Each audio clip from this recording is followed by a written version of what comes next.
السلام علیکم ورحمۃ اللہ وبرکاتہ۔ ایک حدیث پاک کا مفہوم ہے کہ حج اور عمرے کی کثرت فقر کو روکتی ہے۔ حدیث میں ہے کہ لگاتار حج و عمرہ برے خاتمے سے بھی حفاظت کا سبب ہے۔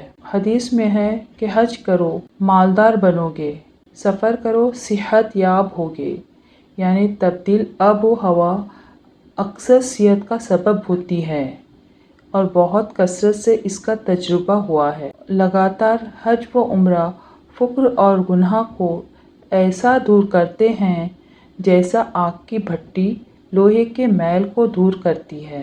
حضرت جابر رضی اللہ تعالیٰ عنہ حضور اقدس صلی اللہ علیہ وسلم سے نقل کرتے ہیں کہ حاجی فقیر ہرگز نہیں ہو سکتا۔